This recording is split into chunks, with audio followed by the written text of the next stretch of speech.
नमस्कार, ABC channel में आपका स्वागत है। मैं हूं सचिन श्रीवास्तव और आप मेरे साथ देखेंगे आजमगढ़ से जुड़ी खबरें। आइए नजर डाल लेते हैं आज की खास खबरों पर। काशी गोमती ज्वेलर्स निकट भंवरनाथ मंदिर, अयोध्या रोड, आजमगढ़। त्योहारों की सौगात, खरीदे 5000 से ज्यादा के सोने, चांदी व हीरे के आभूषण और जीते लाखों के इनाम। ऑफर 15 सितंबर से 31 अक्टूबर तक। बम्पर प्राइस इलेक्ट्रिक स्कूटर और लाइफस्टाइल फर्नीचर, बेलनाडी, आजमगढ़। सभी प्रकार के फर्नीचर और इलेक्ट्रॉनिक सामानों की भरपूर रेंज।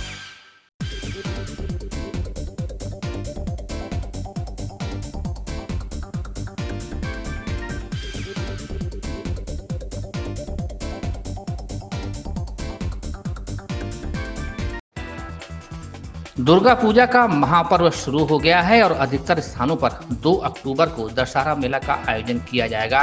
इस बार जिले के 1665 स्थानों पर दुर्गा प्रतिमा की स्थापना की जाएगी, जिसमें शहरी क्षेत्र में 765 और ग्रामीण क्षेत्रों में 900 प्रतिमाओं की स्थापना होनी है। इसी प्रकार 190 स्थानों पर रामलीला का मंचन हो रहा है, जिसमें शहरी क्षेत्र में 50 और ग्रामीण क्षेत्रों के 140 स्थान शामिल हैं। प्रशासन ने इसके लिए अपनी ओर से तैयारियां पूरी कर ली हैं। पुलिस अधीक्षक डॉक्टर अनिल कुमार ने बताया कि आयोजक और गणमान्य लोगों के साथ शांति समिति की बैठक कर शांति और सुरक्षा का खाका तैयार किया जा रहा है। प्रशासन की ओर से बिजली और सफाई के लिए जिला प्रशासन की ओर से निर्देश जारी किया गया है। पुलिस की ड्यूटी के लिए व्यवस्था बना ली गई है। सभी पंडाल पर सुरक्षा के लिए फोर्स की तैनाती की जाएगी। महिला पुलिसकर्मियों के साथ सादे लिबास में एंटी रोमियो टीम भी शरारती तत्वों पर नजर रखेगी और जरूरत पड़ने पर कार्रवाई की जाएगी। डीजे के लिए निर्धारित गाइडलाइन का पालन करने के लिए पूजा समितियों को अवगत करा दिया गया है। डीजे की ऊंचाई इतनी हो कि कोई भी व्यक्ति विद्युत तार की चपेट में न आए। साथ ही किसी भी वाहन पर डीजे को ठीक से बांध कर रखने की जरूरत है, ताकि उसके ऊपर बैठा व्यक्ति नीचे न गिरे। पिछले वर्षों में रामलीला मंचों पर बार बालाओं के अश्लील नृत्य के सवाल पर पुलिस अधीक्षक ने स्पष्ट किया कि त्योहार को परंपरा के अनुसार ही मनाया जाए। कहीं भी अश्लील नृत्य और किसी प्रकार के भड़काऊ बातों की बात प्रकाश में आने पर सख्त कार्रवाई की जाएगी। साथ ही साथ आयोजक को सूचीबद्ध भी किया जाएगा। इसके लिए थानों में शांति समिति की बैठकें लगभग कर ली गई हैं। एसपी ने यह भी कहा कि प्रतिमा की स्थापना खुले में होनी चाहिए। भीड़ एकत्र करने के लिए कहीं भी गुफा आदि बनाने की अनुमति नहीं दी जाएगी। उधर मांग और मेले के तारीख के अनुसार मूर्तिकार और आयोजक मंडल के सदस्यों ने भी तैयारियां तेज कर दी हैं। पंडाल तैयार करने के लिए कारीगर तेजी से जुट गए हैं। जो दुर्गा प्रतिमाएं हैं, आजमगढ़ में जो सूचना उपलब्ध है उसके अनुसार शहरी क्षेत्रों में लगभग 765 के आसपास और ग्रामीण क्षेत्रों में लगभग 900 के आसपास, कुल 1665 के आसपास दुर्गा प्रतिमाएं पंडालों में स्थापित की जा रही हैं। इसके अलावा शहरी क्षेत्रों में लगभग 50 जगहों पे और ग्रामीण क्षेत्रों में लगभग 140, पूरे जनपद में कुल 190 जगहों पे रामलीला मंचन की जानकारी है। इसके अलावा दशहरा और दीपावली जैसे कई त्यौहार इस बीच रहेंगे। इन सभी त्योहारों को सकुशल संपन्न कराने के लिए आयोजक और जो जनपद के सभी समुदायों के जो गणमान्य संभ्रांत लोग हैं, उनके साथ पीस कमेटी की मीटिंग पुलिस और प्रशासन द्वारा कर ली गई है। इसमें डीएम महोदय द्वारा भी जितने भी विभाग इससे संबंधित हैं, सफाई से लेके और बिजली और सब व्यवस्थाओं के लिए निर्देशित किया गया है। और पुलिस द्वारा भी मेरे पूर्ववर्ती अधिकारी और मेरे द्वारा पुलिसकर्मियों को ठीक से ड्यूटियां लगाने और त्यौहार को सेफ और सिक्योर तरीके से संपन्न कराने के लिए समुचित निर्देश दिए गए। सर, फोर्स कितनी तैनात रहेगी? इसमें यथासंभव जो पंडाल हैं वहाँ पे फोर्स पुलिसकर्मी या होमगार्ड या पीआरडी नियुक्त किए जाएंगे। और इसके अलावा जो आयोजक हैं उनकी दुर्गा पंडाल सुरक्षा समितियां और रामलीला मंचन सुरक्षा समितियां जो है आसपास के लोग और आयोजकों और बीट कांस्टेबल चौकीदार इनको मिला के गठित की गई हैं, ताकि एक सामूहिक जिम्मेदारी के तहत हम इस त्यौहार को सेफ और सिक्योर तरीके से संपन्न करा सकें। सर, पिछले सालों में देखा गया है कि जैसे रामलीला के मंचन में भीड़ जुटाने के लिए बार बालाओं का सहारा लिया जाता है, तो सर उसको भी सख्त निर्देश करें। देखिए, जितनी भी शर्तें हैं वो आयोजकों को स्पष्ट कर दी गई हैं, और अगर जो हमारा त्यौहार है वो अच्छे से जो परंपराएं हमारी हैं उनके अनुसार मनाया जाए। किसी भी हालत में किसी भी तरह का गैरकानूनी या अश्लील या अनैतिक कृत्य वहाँ पे नहीं होना चाहिए। उसमें अश्लील नृत्य या किसी तरह का भड़काऊ या दूसरे समुदाय संप्रदाय की भावनाओं को हाथ पहुँचाने वाली बातें, चीज़ें, म्यूज़िक या गाना उस तरह का नहीं होना चाहिए। इस तरह का जो आचरण जो आयोजन समितियां करेंगी उनके विरुद्ध न केवल सख्त कार्रवाई सुनिश्चित करी जाएगी, बल्कि आगे के लिए भी उनको सूचीबद्ध किया जाएगा, ताकि इस तरह की अनैतिक चीज़ें समाज में कोई ना फैलाए। तो डीजे के लिए तो वही जो कोर्ट की गाइडलाइन है उसी हिसाब से तय है। डीजे के लिए जो माननीय सुप्रीम कोर्ट की गाइडलाइंस हैं उनका पालन कराया जाएगा। इसके अलावा डीजे के जो डीजे स्वामी हैं उनके साथ भी मीटिंग की गई है, और आयोजकों और डीजे स्वामियों को बताया गया है कि किसी भी दशा में डीजे का इस तरह से उपयोग ना किया जाए कि वो सेफ्टी से कॉम्प्रोमाइज़ करे। जैसे वाहनों पे बहुत ऊंचाई तक डीजे रखना, या फिर डीजे ढीला ढाला रखना जिससे उसके ऊपर बैठे हुए व्यक्ति गिर जाते हैं, दब जाते हैं, उस तरह की चीज़ें हों, या इतनी ऊंचाई कर देना कि वाहन के ऊपर डीजे के ऊपर व्यक्ति वो तार को छू जाए और कोई हादसा हो जाए। इस तरह की चीज़ें ना हों, ये बहुत डिटेल में सभी लोगों को बताई भी गई है, और मैं आपके माध्यम से जनता को फिर से इन चीज़ों की अपील करना चाहता हूँ। ये सेफ्टी जो है ये कॉमन सेंस है। ये हम सब लोगों को, पुलिसकर्मियों को आयोजकों के साथ रूट पे भ्रमण करके सेफ्टी के प्रत्येक बिंदु को देखना चाहिए। ये पुलिस और आयोजकों दोनों की सामूहिक जिम्मेदारी है। आजमगढ़ जिले के देवगांव कोतवाली क्षेत्र के सोफीपुर मुढ़र मार्ग पर अनियंत्रित बोलेरो की धक्के से स्कूटी सवार 3 लड़कियां घायल हो गईं। तीनों को हायर सेंटर रेफर किया गया है। आपको बता दें कि मंगलवार देर शाम पुष्पा प्रजापति उम्र 21 वर्ष पुत्री प्यारेलाल, खुशबू उम्र 22 वर्ष पुत्री राम जियावन प्रजापति, नेहा प्रजापति उम्र 19 वर्ष पुत्री ओम प्रकाश निवासी चिरकिहिट देवगांव आजमगढ़, तीनों टियांस इंटरनेशनल हेल्थ कंपनी में नेटवर्क मार्केटिंग में कार्य करके शाम को 2 स्कूटी से लालगंज से घर जा रही थी कि पुराना यूनियन बैंक चिरकिहिट के समीप मुढ़र की तरफ से आ रही बोलेरो ने जोरदार टक्कर मारते हुए गड्ढे में जा गिरी। स्कूटी सवार तीनों लड़कियां गंभीर रूप से घायल हो गईं। बोलेरो सवार मौका देखकर भाग निकले। स्थानीय लोगों ने चालक को पकड़ लिया।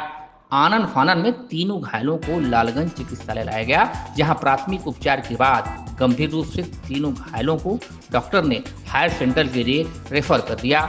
वहीं ग्रामीणों ने बताया कि नशे में धुत बोलेरो चालक को लालगंज चौकी प्रभारी सुभाष तिवारी ने गिरफ्तार कर लिया है और बोलेरो को कब्जे में ले लिया है। क्या है पूरा मामला जो है? मामला ये था कि जैसे कि ये लोग नेटवर्क मार्केटिंग में काम करते थे अपना, तो शाम को काम करके ये लोग अपने घर के लिए जा रही थी, तो वहाँ हमको लगता है चिरकिहिट मुढ़र की तरफ से एक बोलेरो आ रही थी, और ये लोग 2 स्कूटी से थी। एक पे नेहा और पुष्पा थी और एक पे खुशबू नाम की लड़की थी। तो बोलेरो वाला रॉन्ग साइड आके इन लोग को मार के अपने खाई में कूद के भाग रहा था।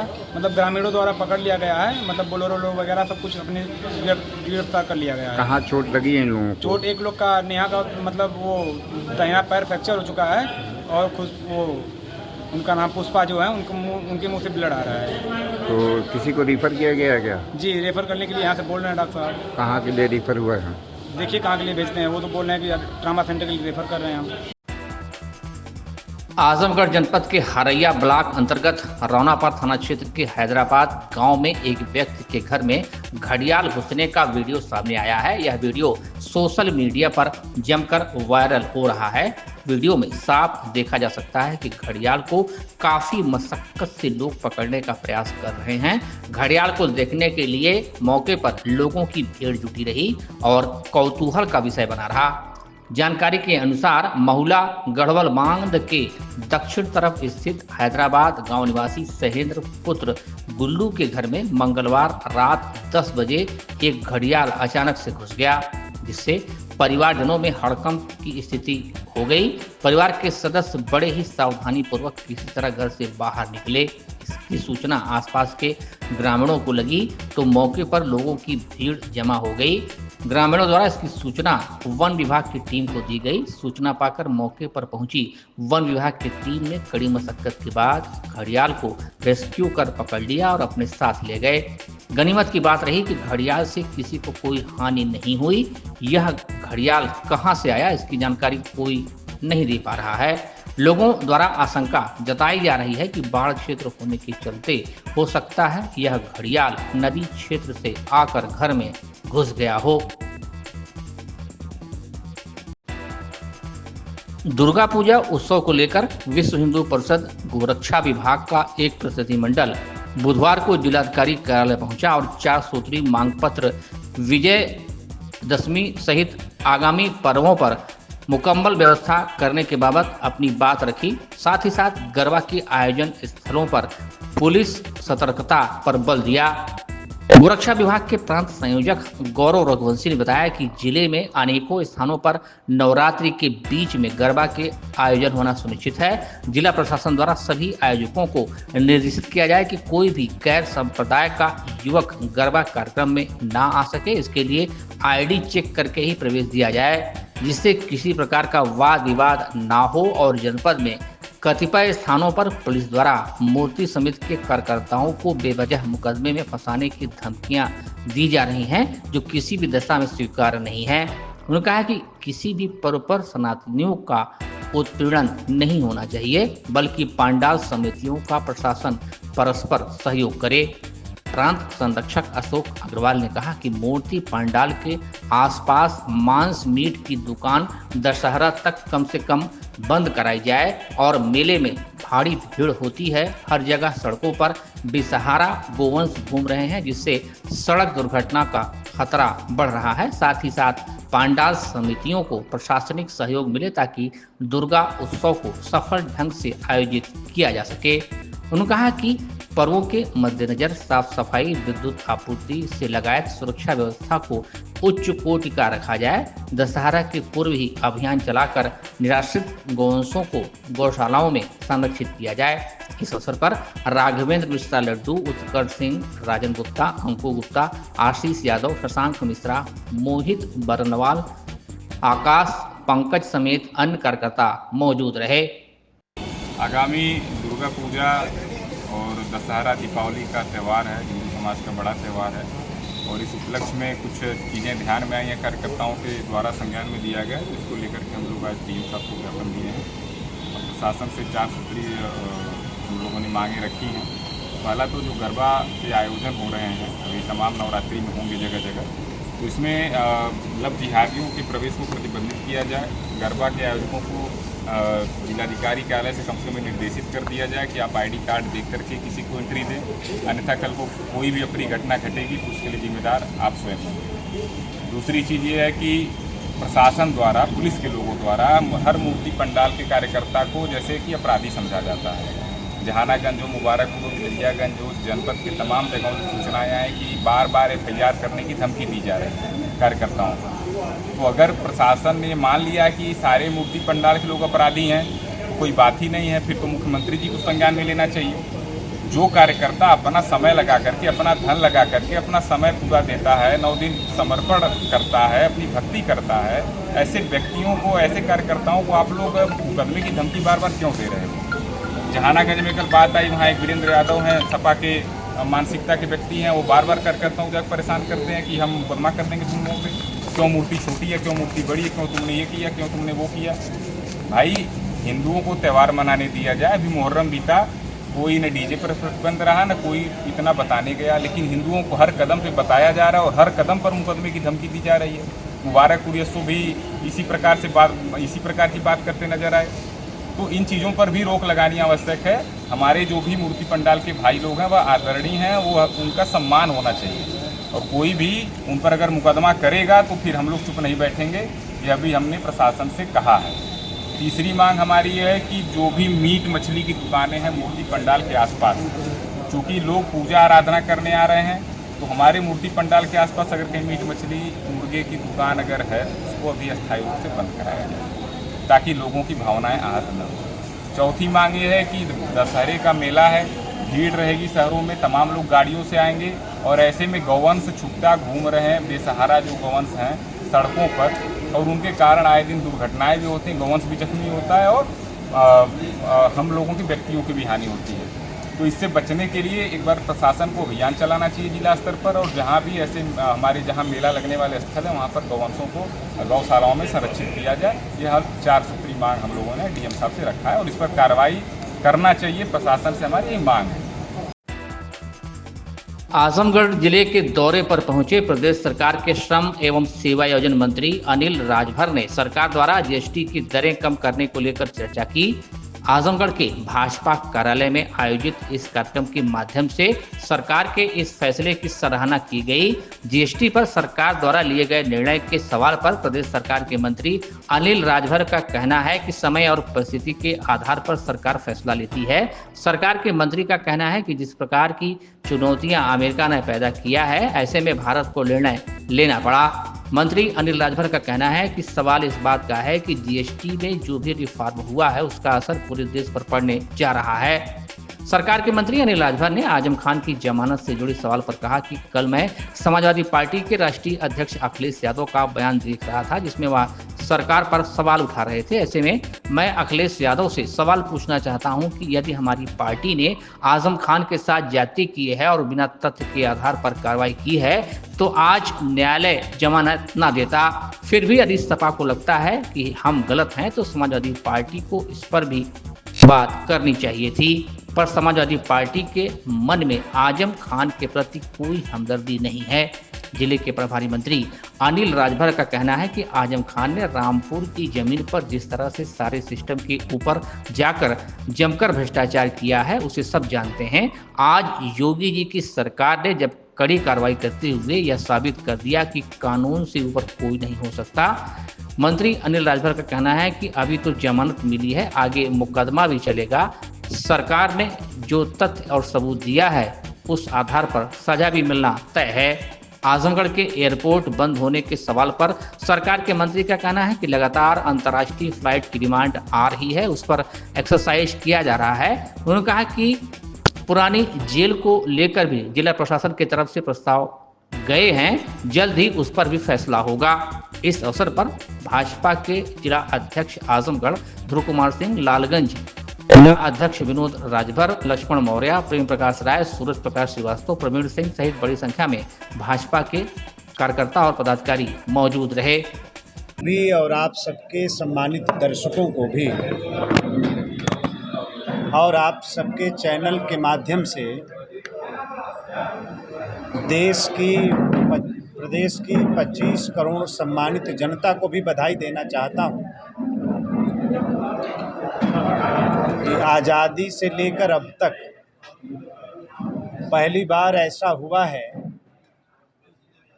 जब उत्तर प्रदेश देश में सरप्लस स्टेट के रूप में प्रथम स्थान हासिल किया है। कल ही इस बात की रिपोर्ट आई है। आज उत्तर प्रदेश सर्वोत्तम प्रदेश बनने के तरफ अग्रसर है, तो उसके पीछे कारण है माननीय प्रधानमंत्री श्रद्धेय श्री मोदी जी की सरकार जब कोई फैसला करती है, बिना देर किए उत्तर प्रदेश की भारतीय जनता पार्टी की सरकार, योगी जी की सरकार उसका अनुसरण करती है, जिसका हमें बार बार लाभ मिल रहा है। और आज हम सरप्लस स्टेट बनने का हमें सौभाग्य मिला है। जीएसटी को गब्बर सिंह टैक्स कहने वाले लोग हमेशा से कालिया और सांबा की भूमिका में रहे हैं और इसीलिए कभी भी देश की जनता ने उनको एक नेता के तौर पर कभी स्वीकार नहीं किया, जबकि एक बहुत बड़ी विरासत पर राहुल गांधी राजनीति कर रहे हैं। उनको अपने गिरेबान में झांकना चाहिए और इसकी आत्मसमीक्षा करनी चाहिए कि आखिर देश की जनता उनको एक नेता के तौर पर क्यों नहीं स्वीकार कर रही? आप सभी सम्मानित प्रेस के साथियों से मेरा अनुरोध है कि जब से जीएसटी देश में लागू हुई तब से लेकर अब तक जीएसटी काउंसिल की 37-38 बैठकें हुई हैं। जब जीएसटी काउंसिल की बैठक होती है तो उसमें देश का हर प्रदेश प्रतिभाग करता है। हमें आप एक भी बैठक ऐसी नहीं दिखा सकते या जीएसटी काउंसिल का एक भी फैसला आप ऐसा नहीं दिखा सकते जो मतदान के आधार पर हुआ हो या असंतोष के आधार पर हुआ हो। 38 की 38 जीएसटी काउंसिल की बैठक का हर फैसला सर्वसम्मति से हुआ है। मोदी सरकार ने बहुत बड़ी राहत दे दी। जीएसटी लागू हुआ 1 जुलाई 2017 से 8 साल जो आम आदमी की जेब भारी पड़ी है उसका जिम्मेदार कौन है? देखिए, समय 5% से लेकर 28% समय और परिस्थितियों के आधार पर सरकारें फैसला लेती हैं। आज दुनिया ने जिस तरह की चुनौती, खास तौर पर अमेरिका और वहाँ के प्रेसिडेंट ने जिस तरह की चुनौती भारत के सामने खड़ा करने का प्रयास किया, आज तमाम हमें फैसला करना पड़ रहा है। और सुधार के कार्यक्रम तो अनवरत चलने वाले कार्यक्रम हैं। मतलब आप कह रहे हैं कि अगर अमेरिका ने टैरिफ नहीं लगाया होता तो शायद जीएसटी सुधार नहीं होता? नहीं, वो एक अलग विषय है। हम एक उदाहरण दे रहे हैं, समय काल परिस्थिति के हिसाब से देश को डिसीजन करना पड़ता है, योजनाएं लानी पड़ती हैं। कभी योजनाएं लगातार भी चलती हैं, योजनाओं को कभी रोकना भी पड़ता है और योजनाओं में कभी कभी रिफॉर्म की भी ज़रूरत पड़ती है, सुधार की भी आवश्यकता पड़ती है, तो सरकारें उसका भी फैसला करती हैं।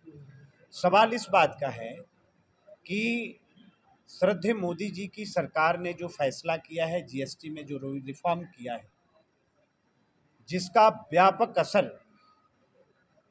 देश पर पड़ने जा रहा है, ख़ास तौर पर देश के जो पिछड़े हैं, जो दलित हैं, जो हमारे व्यापारी हैं, हमारी जो मातृशक्ति हैं और हमारे जो किसान हैं, उनके ऊपर व्यापक असर पड़ने जा रहा है।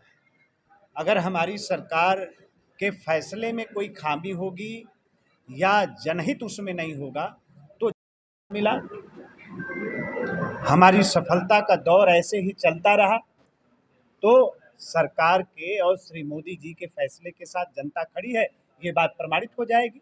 और अभी तो बिहार में चुनाव है, यही के परिणाम साबित कर देंगे कि श्री मोदी जी की सरकार ने जो फैसला किया है वो जनता के हित में है कि जनता के खिलाफ है। अभी भी पेट्रोल डीजल को जीएसटी में शामिल नहीं किया गया है, तो आम जनता तो अभी उसमें भी लूट रही है। मैं फिर आप सबसे कहना चाहता हूँ कि पूरे देश में सबसे सस्ता अगर कहीं पेट्रोल डीजल है तो उत्तर प्रदेश है, सबसे सस्ता। और ख़ास तौर पे जहां कांग्रेस पार्टी की सरकारें हैं, उनके सहयोगियों की सरकारें हैं, आप वहां के रेट निकाल कर देखिए। और जहां भारतीय जनता पार्टी की सरकारें हैं, वो भी उत्तर प्रदेश की अगर मैं बात करूं तो पूरे देश में हम उत्तर प्रदेश की सम्मानित जनता को सबसे सस्ता डीजल दे रहे हैं, सबसे सस्ता पेट्रोल दे रहे हैं। हाँ जी, विषयांतर ये किया जाए, कल आजम खान साहब जेल से रिहा हुए, एक प्रदेश की राजनीति में एक टर्निंग पॉइंट है। क्या आप मानते हैं कि समाजवादी पार्टी ने जो उनके साथ किया, क्या वो समाजवादी पार्टी के साथ रहेंगे या फिर नया ठिकाना बनाएंगे? कल मैं समाजवादी पार्टी के राष्ट्रीय अध्यक्ष जी का बयान देख रहा था कि सरकार ने गलत तरीके से आजम खां को फंसाया। हम चुनौती के साथ कहना चाहते हैं कि अगर हमने गलत तरीके से बिना तथ्य, बिना प्रमाण के आधार पर अगर सरकार ने कार्रवाई किया, हमारी पुलिस ने कार्रवाई किया, तो इतने लंबे समय के बाद आज माननीय न्यायालय जमानत नहीं देती, इतने लंबे समय तक जेल में नहीं रखती। और जो लोग ये कह रहे हैं कि हमने गलत आधार पर उनको जेल में डाला, तो आप क्या कर रहे थे भाई? अगर हम कहीं गलत थे, हमारी सरकार कहीं गलत थी, तो आप पैरवी करते। अगर आजम खां के प्रति आपकी हमदर्दी थी तो उनकी जमानत बहुत पहले करा लिए होते। इसका मतलब आपके मन में आजम खां के प्रति कोई हमदर्दी नहीं है। आपने पैरवी नहीं किया ठीक से।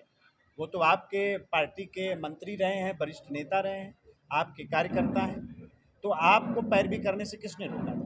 अब तो ये कहा जा रहा है कि भाजपा की आजम खान से डील हो गई है, इसी नाते उनको जमानत मिल गई, बसपा ज्वाइन कर लेंगे, सपा कमजोर हो जाएगी, भाजपा 27 के चुनाव में फिर भाजपा। देखिए क्या है कि सियासत में इस तरह की बातें लोग करते रहते हैं, कोई मतलब नहीं है। रामपुर की सरजमीन पर जिस तरह से भ्रष्टाचार को आधार बनाकर उस समय की तत्कालीन सरकार के संरक्षण में आजम खान ने जो काम किया, सारे सिस्टम से ऊपर अपने आप को माना,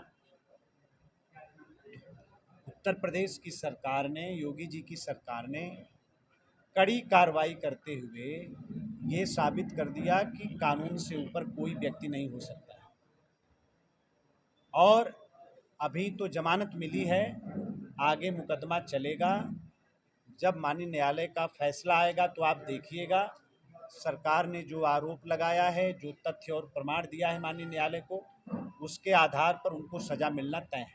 आजमगढ़ की बात की जाए, मुख्यमंत्री योगी आदित्यनाथ ऊपर मूवी बनी है, दर्शकों की भीड़ नहीं इकट्ठा हो पा रही, क्या बात है इतनी लोकप्रियता के वापस? तो आप एक बार देखा ये हमारा, हम लोग गए थे सर, हम लोग देख चुके हैं। झेल के वो मुख्यमंत्री बने, सांसद बने, वही समस्या इस जनता को आज भी आपकी सरकार में झेलना पड़ रहा है। डीएम नहीं सुना था, इसी तरह आपके कार्यकर्ता नहीं, हमारी प्रशासन नहीं सुनता। नहीं, हमसे किसी कार्यकर्ता ने हमारे कार्यकर्ता हमसे शिकायत करेंगे, हम उनकी बात सुनेंगे। आजमगढ़ में एयरपोर्ट बंद चल रहा है, अब अंतर्राष्ट्रीय एयरपोर्ट के लिए सर्वे किया जा रहा है, सच्चाई क्या? आप प्रभारी मंत्री हैं तो क्या है? नहीं, हम सब लोगों का एयरपोर्ट अथॉरिटी से भी, उड्डयन मंत्रालय से भी निवेदन है कि एक बार विशेष तौर पे हम लोगों को एक जागरण का अभियान चलाना चाहिए। जनता देखिए, कोई भी फ्लाइट, हमने तो इंफ्रास्ट्रक्चर डेवलप कर दिया, हमने बुनियादी सुविधा बनाकर दे दिया। अब एयरलाइंस जब फ्लाइट चलाती हैं तो उसमें उनको पैसेंजर की आवश्यकता होती है, पैसेंजर के आधार पर वो अपनी फ़्लाइटें चलाती हैं। अब हम आजमगढ़, मऊ, बलिया, बनारस, चंदौली, गाजीपुर, इस इलाके के सभी लोगों से हम लोग निवेदन करना चाहते हैं कि थोड़ा सब लोग एयरपोर्ट को संचालित करने में, भाई बहुत होगा, हम एक बार दो बार सब्सिडी के आधार पर हम फ़्लाइट चला सकते हैं, लेकिन उसको कंटिन्यू करने के लिए पैसेंजर की आवश्यकता है। पैसेंजर अगर नहीं रहेंगे तो फ़्लाइटें बंद होती हैं, ये स्वाभाविक सी बात है, आप सब लोग जानते हैं। अंतर्राष्ट्रीय का क्या चल रहा है? तो अंतर्राष्ट्रीय चलाएंगे, चूँकि बहुत बड़ी संख्या में हमारे आजमगढ़ के भी लोग और गाजीपुर, चंदौली, बलिया, इस इलाके के बहुत बड़ी संख्या में लोग देश के बाहर रहते हैं। तो एक डिमांड आ रही है हम लोगों के पास कि सऊदीया से और दोहा से, दुबई से इंटरनेशनल फ़्लाइट चलेगी तो हमारे लोगों को सुविधा होगी। उस पर एक्सरसाइज विभाग कर रहा है। अगर पैसेंजर की संभावना बढ़ी तो इस पर निश्चित तौर पर उड्डयन विभाग विचार करेगा। हम लोग भी ऐसा चाहते हैं। ये पुरानी जेल का मामला है, पेंडिंग पड़ा हुआ है, पार्क बनेगा, ये बनेगा, वो बनेगा, लेकिन बन नहीं पाया, है क्या है? उसमें 2-3 कार्य योजना जिला प्रशासन ने भेजा है। श्रद्धेय मुख्यमंत्री जी को उसमें से किसी एक का चयन करना है। मैं समझता हूं कि बहुत जल्द इस पर निर्णय होगा। काशी गोमती ज्वेलर्स, निकट भंवरनाथ मंदिर, अयोध्या रोड, आजमगढ़। त्योहारों की सौगात, खरीदे 5000 से ज्यादा के सोने, चांदी व हीरे के आभूषण और जीते लाखों के इनाम। ऑफर 15 सितंबर से 31 अक्टूबर तक। Bumper price electric scooter.